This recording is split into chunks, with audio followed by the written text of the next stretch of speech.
Bismillahirrahmanirrahim, kita ketemu kembali dalam pembelajaran geografi. Adapun tujuan pembelajaran kita hari ini atau target belajar yang ingin kita capai, yang ingin kita capai pada pembelajaran hari ini, yang pertama adalah memahami konsep dan prinsip geografi. Yang kedua, mendeskripsikan atau menjelaskan pendekatan dan aspek geografi. Jadi, setelah kita belajar hari ini, Ibu harap kalian sudah paham apa itu konsep geografi, apa itu prinsip geografi, dan kalian juga bisa menjelaskan dengan baik mengenai pendekatan dan aspek geografi. Nah, seperti yang sudah kalian baca di e-book yang Ibu bagikan pada pertemuan sebelumnya, di situ ada pengertian geografi. Karena ya sebelum kita pelajari geografi, kita tahu dulu dong apa itu geografi. Nah, di situ ada pengertian-pengertian yang dikemukakan oleh para ahli. Ada juga yang dari Lokakarya Semarang, Ikatan Geografi Indonesia, kemudian ada dari Profesor Bintarto, ada dari Eratosthenes, dan banyak ahli lainnya. Nah, di sini Ibu mengambil atau menarik satu kesimpulan umum yang mewakili pengertian-pengertian tersebut, bahwa geografi adalah ilmu yang mempelajari bumi dan segala fenomena serta hubungan antara fenomena yang ada di dalamnya. Jadi segala sesuatu yang ada di dalam bumi, baik itu yang abiotik maupun yang biotik, yang wujudnya padat, cair maupun gas, yang ada di darat maupun yang ada di laut, yang ada di udara, semuanya itu dikaji dalam geografi. Hubungannya satu sama lain, kemudian hasil interaksinya itu menghasilkan suatu pengaruh satu sama lain. Nah, pengaruhnya seperti apa? Pengaruh dari satu fenomena dengan fenomena yang lain juga menghasilkan pengaruh lainnya. Jadi itu yang dikaji dalam geografi. Di sini ada peta konsep yang Ibu ambil di e-book yang kalian unduh. Ada konsep geografi, pendekatan geografi, prinsip dan aspek geografi. Itu yang akan kita bahas lebih lanjut pada pertemuan ini. Sebelum kita masuk pada poin-poinnya, kita tahu dulu apa itu konsep, apa itu prinsip, apa itu pendekatan, dan apa itu aspek geografi. Yang pertama, konsep. Konsep itu berbicara mengenai pola, kerangka, atau model dari geografi itu sendiri. Prinsip berbicara mengenai cara kerja, kajian, atau keilmuan geografi. How it works. Rumusannya, formulanya seperti apa. Kemudian pendekatan itu berbicara mengenai cara atau metode yang digunakan dalam mengkaji hal-hal yang dipelajari dalam ilmu geografi atau yang disebut sebagai aspek geografi. Jadi, kalau kalian mungkin senang sama seseorang, kemudian kalian ingin dekat dengan orang yang kalian senangi itu, maka kalian menggunakan berbagai cara. Ada mungkin yang pakai cara halus, ada yang pakai cara tegas, ada yang pakai cara bawah tanah. Nah, itu namanya pendekatan. Jadi, pendekatan dalam geografi juga seperti itu. Dia berbicara mengenai cara atau metode yang dipakai dalam mengkaji kajian dalam geografi. Nah, kajian dalam geografi itu sendiri disebut sebagai aspek geografi. Nah, konsep geografis ada 10. Yang pertama, konsep lokasi. Namanya lokasi berarti kita berbicara mengenai tempat. Di mana Indonesia berada, di mana Indonesia terletak, di mana populasi kanguru hidup, di mana Gunung Everest ada. Itu lokasi. Lokasi sendiri dibagi menjadi 2, boleh dicatat. Lokasi yang pertama lokasi absolut, yang kedua lokasi relatif. Nah, lokasi absolut adalah lokasi yang mutlak, tidak bisa berubah, tidak bisa diganggu gugat. Kalau sudah di situ, maka di situ. Contoh, Indonesia letak astronomis ya. Indonesia letak astronomisnya atau Indonesia terletak di 6 derajat lintang utara sampai 11 derajat lintang selatan dan 95 derajat bujur timur sampai 141 derajat bujur timur. 6, 11, 95 sama 141 ini tidak bisa berubah.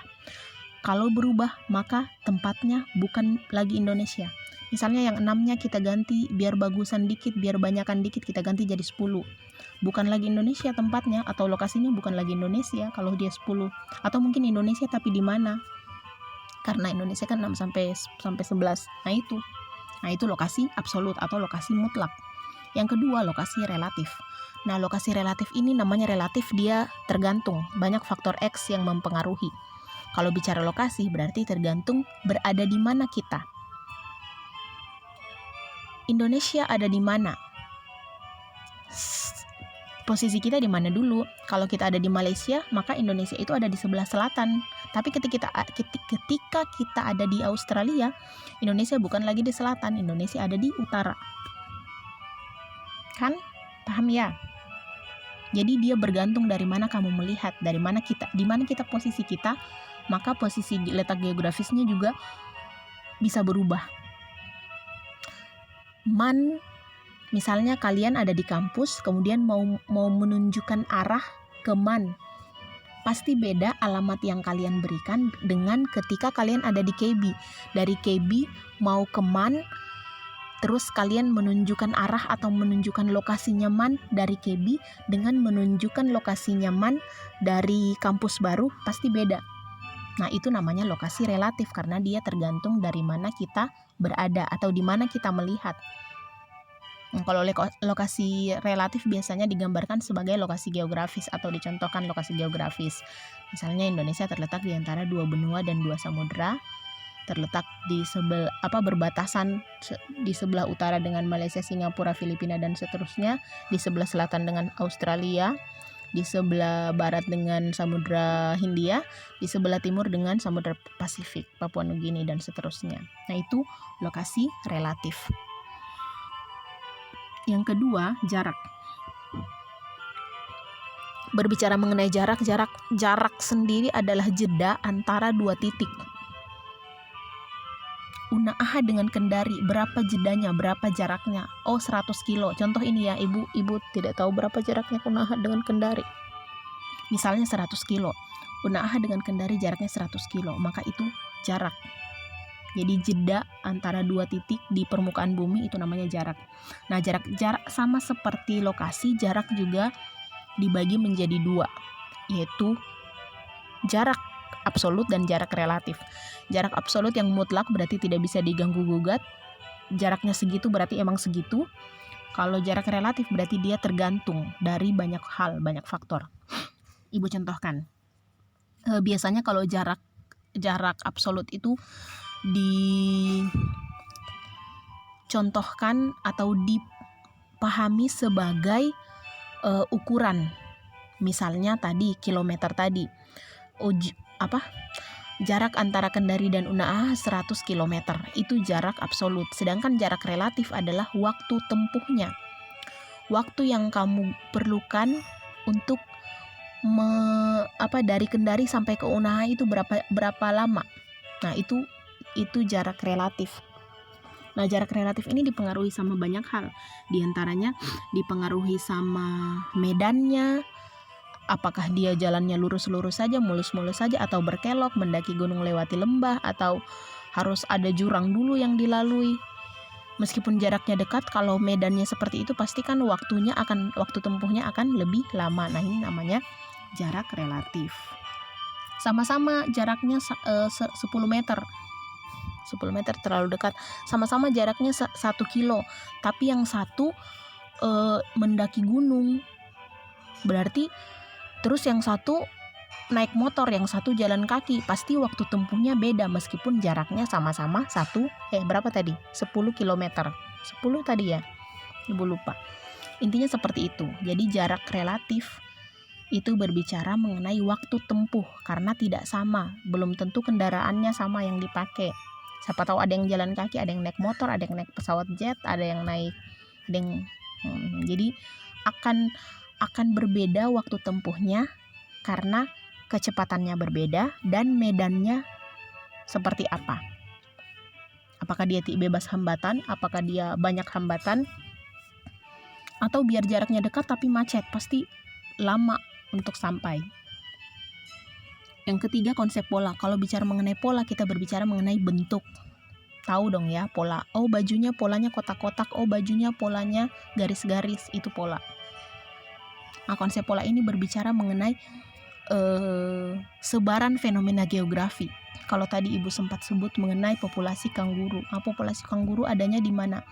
Kalau sekarang mungkin gampangannya, kalau kalian sering nonton berita di televisi, kemudian di berita itu menampilkan peta yang menggambarkan zona hijau, zona merah, zona kuning COVID-19. Nah, itu kan zona itu ada polanya. Ada mungkin yang polanya menyebar, ada yang memusat. Menyebar itu misalnya di sini merah terus kuning terus hijau terus merah lagi kuning hijau, itu kan berarti acak ya. Ada mungkin yang memusat, di sini merah semua, kelurahan A, B, C merah semua, terus di sekitarnya kuning semua, di sekitarnya kuning hijau semua. Itu polanya berbeda. Jadi itu pola, berbicara mengenai bentuk. Berikutnya ada konsep morfologi. Kalau bicara morfologi berarti kita bicara mengenai bentuk muka bumi. Ada hubungannya tadi dengan medan yang Ibu sebutkan di jarak tadi. Jadi semua konsep ini berhubungan sebenarnya. Iya, berhubungan. Kalau konsep morfologi dia berbicara mengenai bentuk muka bumi. Ada daratan, ada dataran. Nah, apa bedanya dataran dengan daratan? Kuis. Di evaluasi hari ini kuis pertama, apa bedanya dataran dengan daratan? Jadi bentuk muka bumi yang dikaji atau difokuskan dalam konsep morfologi ini. Bentuk muka bumi seperti apa? Apakah dia berbukit-bukit? Dia dataran tinggi, dataran rendah, pegunungan, perbukitan, atau lembah? Nah, itu morfologi. Karena bicara mengenai bentuknya permukaan bumi. Kemudian yang berikutnya konsep keterjangkauan. Keterjangkauan ini accessibility. Ini mengenai medan, mengenai mudah tidaknya lokasi itu dijangkau, dan mengenai bagaimana kita menjangkau lokasi itu. Itu keterjangkauan. Misalnya Pulau Muna, kalian tahu Pulau Muna kan ya? Raha. Di Raha itu kampungnya Ibu. Jadi Pulau Muna itu ada di sebelah selatannya Pulau Sulawesi. Namanya pulau, dia kan ada di tengah laut. Berarti kalau kita ke sana nggak bisa jalan kaki, nggak bisa lewat darat. Kenapa? Karena dia ada di tengah laut. Jadi Pulau Muna itu bisa dijangkau dengan menggunakan kendaraan kapal laut, atau bisa juga dengan pesawat. Tapi kalau mau jalan kaki tak bisa. Itu keterjangkauan. Atau berbicara mengenai mudah tidaknya sesuatu itu dijangkau. Ada kan biasa lokasi, atau mungkin kalian pernah pergi ke tempat wisata, ke air terjun misalnya. Kalau mau ke air terjun pasti kita mendaki dulu. Nah, itu medan. Jadi kita berbicara mengenai kalau jalan-jalan ke air terjun mesti siapkan fisik dulu, karena kita harus mendaki. Kalau jalan-jalan ke pantai mah tidak apa-apa, karena Anda mendaki juga enggak, karena namanya pantai, berarti pantai ada di tempat yang rendah. Air terjun pasti ada di tempat yang tinggi, karena kalau tidak tinggi airnya enggak terjun. Jadi kalau mau pergi ke air terjun Moramo, ke air terjun Wera, ke air terjun mana? Coban Rondo, air terjun apa lagi? Niagara, itu pasti mendaki, atau dia posisinya berada di tempat yang tinggi, sehingga untuk mencapai tempat itu kita harus struggle, kita harus mendaki, capek dulu. Nah, itu keterjangkauan. Mudah tidaknya sesuatu itu dicapai atau ditempuh dengan bagaimana cara kita untuk menempuh atau untuk bisa sampai ke tempat itu. Berikutnya ada konsep diferensiasi area. Different, what is different? Different itu berbeda. Konsep diferensiasi area berbicara mengenai perbedaan sumber daya atau perbedaan komponen dari satu wilayah dengan wilayah yang lainnya. Untuk menandai konsep diferensiasi area ini, kita tahu bahwa ada lebih dari satu lokasi yang disebutkan. Jadi membandingkan antara lokasi yang satu dengan lokasi yang lain. Contoh, pantai itu tempatnya panas, berada di dataran rendah. Gunung itu pegunungan, itu tempatnya sejuk dan berada di ketinggian. Jadi itu diferensiasi area. Nah, sehingga karena perbedaan ini, kalau kita mau bandingkan antara pantai dengan gunung, pasti orang yang ke pantai sama orang yang ke gunung pakaiannya akan berbeda. Pekerjaan orang yang tinggal di pantai dengan pekerjaan atau aktivitas orang yang tinggal di gunung pasti berbeda. Kalau di gunung mungkin pakai pakaian yang tebal karena dia dingin. Kalau di pantai pakai pakaian yang tipis dan mungkin mini karena dia panas. Kalau di pantai orang yang tinggal di daerah pantai mungkin pekerjaannya nelayan. Kalau orang yang tinggal di gunung mungkin pekerjaannya petani, berkebun. Nah mungkin dia tinggal di gunung baru dia nelayan. Bisa saja, tapi kecuali dia turun ke laut untuk melaut, repot. Lebih baik dia tanam sawi di gunung. Itu konsep diferensiasi area. Berikutnya konsep aglomerasi. Nah, aglomerasi mungkin ini istilah yang tidak familiar bagi kalian, atau mungkin ada juga di antara kalian beberapa yang sudah dengar. Jadi aglomerasi ini berbicara mengenai fenomena geografi yang memiliki ciri yang sama di dalam satu lokasi tertentu. Contoh paling gampangnya itu pasar. Jadi di pasar itu adalah kumpulan penjual. Pertokoan itu adalah kumpulan toko-toko. Area industri adalah area di mana ada pabrik-pabrik. Jadi itu aglomerasi, fenomena geografi yang memiliki ciri yang sama di satu lokasi tertentu. Jadi kumpulan fenomena geografi dengan ciri yang sama dalam suatu lokasi, itu aglomerasi. Berikutnya konsep interaksi dan interdependensi. Namanya interaksi berarti hubungan. Kemudian interdependensi berarti ketergantungan. Jadi kalau kita mau bahasakan secara sederhana, ini adalah mengenai konsep hubungan timbal balik dan ketergantungan antara yang satu dengan yang lain. Interaksi dengan ketergantungan ini tidak bisa kita samakan pengertiannya. Keduanya sebenarnya sama-sama hubungan, tapi kalau interaksi lebih ke hubungan timbal balik. Sedangkan interdependensi adalah hubungan ketergantungan. Kalau hubungan timbal balik itu kayak ada give and take. Ada memberi impact dan ada terdampak. Ada memberi dampak dan ada yang terdampak. Itu kalau interaksi. Kalau interdependensi dia ketergantungan. Dia bergantung sama daerah tertentu. Kalau ibu mau contohkan seperti tadi, antara pantai dan gunung. Pantai dan gunung ini, orang di gunung tidak bisa makan ikan kalau dia tidak berinteraksi dengan orang di pantai. Nah, orang di pantai juga tidak bisa makan sayur kalau dia tidak berinteraksi dengan orang di gunung. Nah, kemudian itu hubungan toh, interaksi. Sekarang ketergantungannya seperti apa? Ketergantungannya adalah ketika orang di gunung tidak berinteraksi dengan orang di gunung tidak berinteraksi dengan orang di pantai, maka dia tidak bisa makan ikan. Jadi dia bisa makan ikan ini tergantung sama interaksinya sama pantai. Untuk bisa memenuhi kebutuhannya terhadap ikan, dia harus berinteraksi dengan orang di pantai, atau orang yang tinggal di pantai, atau dengan nelayan, seperti itu. Itu untuk interaksi dan interdependensi.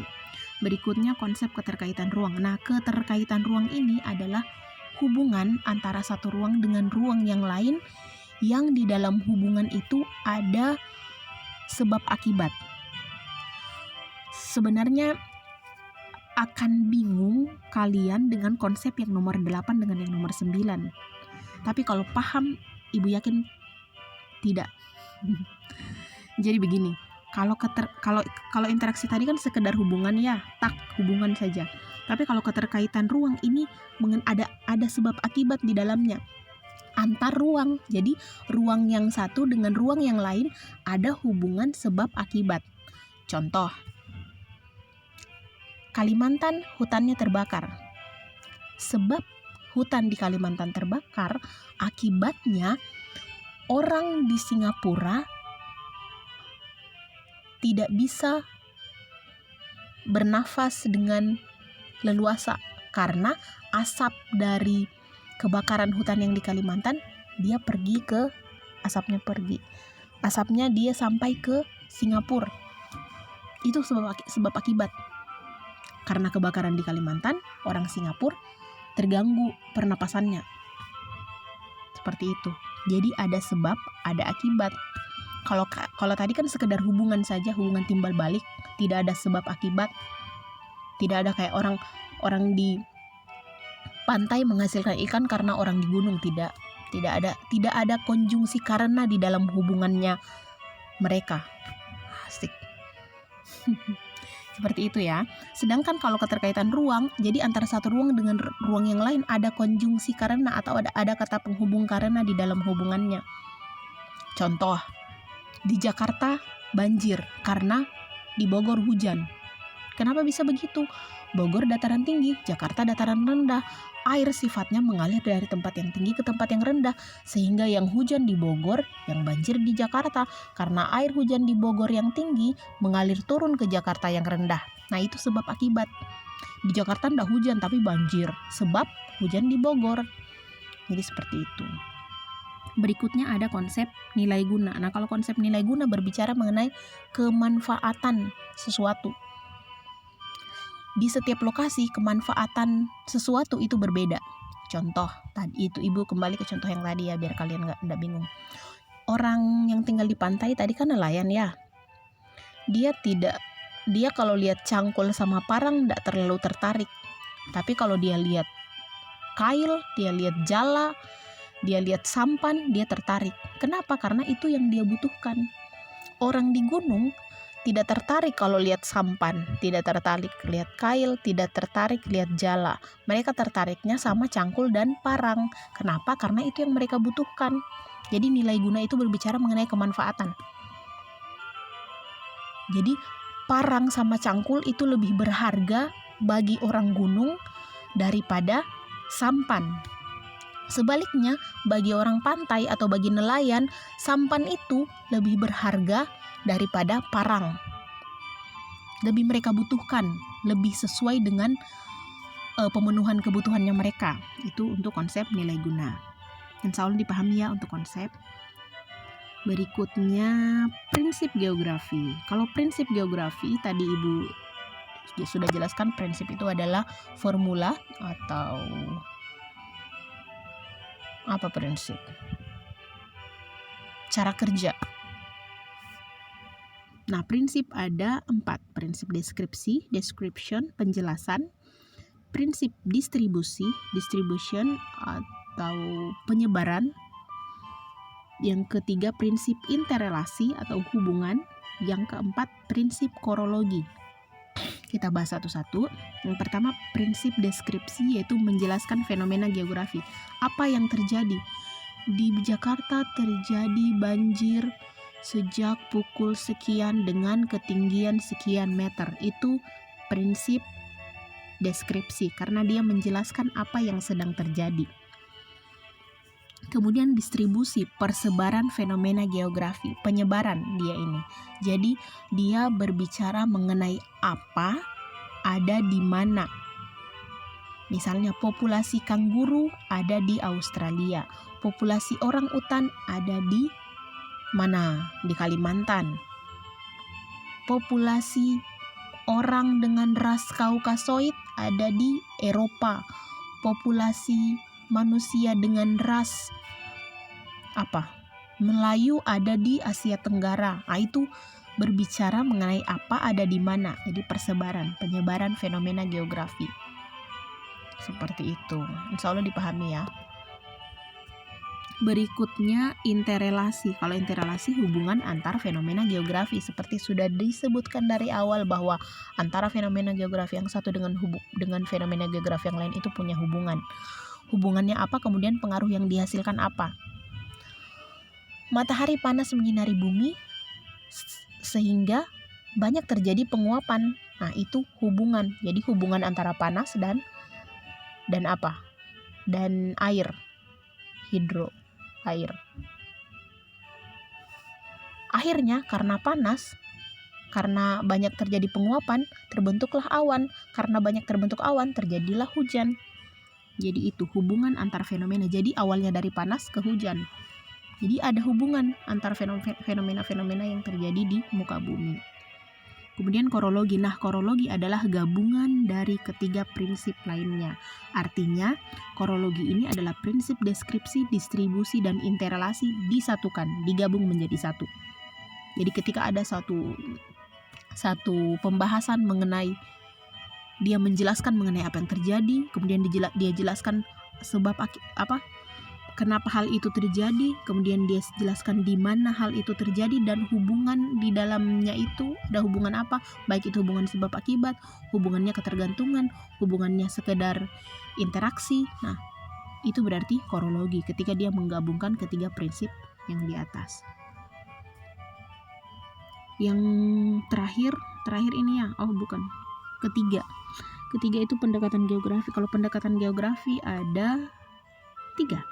Yang pertama pendekatan ke ruangan atau spasial, yang kedua pendekatan ke lingkungan atau ekologi, dan yang ketiga pendekatan kompleks wilayah atau regional. Kalau pendekatan ke ruangan atau spasial adalah pendekatan atau cara yang digunakan untuk mengkaji geografi. Tadi kan ya pendekatan. Jadi yang mengkaji suatu ruang atau tempat di muka bumi.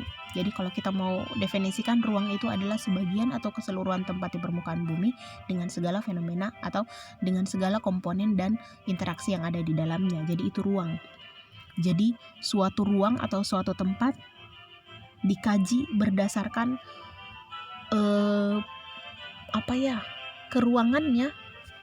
Bagaimana menggambarkannya ya? Misalnya Kendari itu dataran, ruangnya dijelaskan. Kendari itu dataran rendah yang terletak di daerah Teluk, seperti itu misalnya. Nah, jadi itu berbicara mengenai ruangnya Kendari, dijelaskan seperti apa. Kemudian ada pendekatan ke lingkungan. Nah, kalau pendekatan ke lingkungan ini sudah mencakup hubungan yang ada di dalamnya. Kalau tadi Kendari cuma dijelaskan tempatnya seperti apa, ruangnya Kendari seperti apa. Kalau di pendekatan ke lingkungan, dia membahas atau mengkaji Kendari berdasarkan atau bagaimana hubungan yang ada di dalamnya. Tentu kalau bicara hubungan berarti antara komponen biotik dengan alam. Komponen biotik berarti makhluk hidup berarti termasuk di dalamnya manusia, terutama manusia. Jadi kalau bicara mengenai pendekatan ke lingkungan, lebih kepada hubungan antara manusia dengan lingkungannya. Manusia yang tinggal di pantai, dia beraktivitas sebagai nelayan karena lingkungannya mendukung dia untuk kegiatan melaut. Seperti itu. Jadi pendekatan ke lingkungan, sehingga manusia yang ada di pantai itu mereka cenderung mengambil ikan. Ada mungkin yang mengambil ikan dengan memakai bom. Karena dia pakai bom, akhirnya lingkungannya jadi rusak. Ada yang pakai jala, karena dia pakai jala, tidak pakai bom, hanya pakai alat tradisional, sehingga lingkungannya ini, ekosistem lautnya ini lebih terjaga dan ikan di situ lebih banyak dibandingkan dengan tempat yang tadi manusianya memakai bom untuk menangkap ikan. Jadi itu pendekatan ke lingkungan. Berikutnya pendekatan kompleks wilayah atau pendekatan regional adalah pendekatan yang menggabungkan 2 pendekatan lainnya, ke ruangan dan ke lingkungan. Jadi ketika ada ruang dijelaskan dan ketika ada hubungan manusia atau tindakan manusia di dalamnya terhadap lingkungan, maka itu adalah pendekatan kompleks wilayah karena dia lebih kompleks, lebih rumit karena menggabungkan 2 pendekatan. Semoga kalian paham ya dengan penjelasan Ibu. Kalaupun ada yang tidak dipahami, nanti ditanyakan di classroom. Yang terakhir, aspek geografi. Aspek geografi itu ada 2. Yang pertama aspek fisik atau aspek fisik dan aspek sosial. Jadi yang dikaji dalam geografi itu apa sih? 2 saja, fisik dan sosial. Nah, fisik itu banyak lagi, sosialnya juga Untuk gampangannya, sebenarnya ilmu geografi ini anak-anak ilmu yang dia mempelajari ilmu alam, juga mempelajari ilmu sosial. Jadi ketika dia aspek fisik, maka itu geografi sebagai ilmu alam, sebagai IPA. Kalau aspek geografi secara sosial itu lebih ke IPS. Jadi kalau kita mau gambarkan sebagai makhluk hidup, geografi ini seperti amfibi. Dia hidup di 2 alam, hidup di darat, hidup di laut. Nah, geografi sendiri, keilmuan geografi, hakikatnya dia mempelajari ilmu alam, juga ilmu sosial. Jadi IPA IPS. Jadi kedua-duanya tidak kalau mungkin di Indonesia umumnya di sekolah geografi itu dimasukkan dalam rumpun IPS. Cuman kalau mungkin kalian pergi ke perguruan tinggi, geografi itu rumpunnya di IPA, di ilmu pengetahuan alam malah. Kalau kalian SMA-nya jurusan IPS, terus mau kuliah jurusan geografi itu tidak bisa karena geografi masuk di Saintek, bukan di Soshum. Tapi bukan itu sih pembahasan kita hari ini. Yang ingin Ibu tekankan adalah bahwa yang dipelajari dalam geografi itu luas. Kalau aspek fisiknya itu IPA-nya, ilmu pengetahuan alamnya, berarti hal-hal fisiknya. Kalau di sini Aspek fisik dalam geografi hanya membahas unsur-unsur geosfer. Geosfer itu lapisan bumi yang bersifat fisik, antara lain meliputi tanah, air, iklim dengan segala proses alamiahnya. Jadi lebih ke alamnya. Sedangkan aspek sosial itu lebih ke manusianya. Manusia sebagai objeknya. Seperti kependudukan, ekonomi, sosial, budaya, dan politik. Jadi itu yang dikaji dalam aspek geografi. Demikian materi yang Ibu sampaikan pada hari ini. Videonya agak panjang, mungkin kalian bosan nontonnya, tapi Ibu harap tidak, karena ini penting untuk kalian pahami. Sebelum mempelajari geografi lebih lanjut atau lebih dalam, kalian harus pahami dulu 4 hal ini. Kalian harus tahu dulu konsep, prinsip, pendekatan, sama aspek, harus kalian kuasai dulu. Dengan menguasai 4 hal ini, berikutnya untuk mengkaji atau mempelajari materi geografi selanjutnya itu akan lebih mudah, Ibu jamin. Paham dulu konsepnya, 4 hal pokok ini, paham cara kerjanya, paham bagaimana situasinya, formulasinya seperti apa, maka materi berikutnya akan lebih mudah kalian pahami. Kalaupun ada pertanyaan, penjelasan Ibu mungkin yang kurang jelas atau terlalu cepat, kalau terlalu cepat kan bisa diulang ya. Tapi kalau kalian kurang paham, tidak jelas, bertanya. Please bertanya.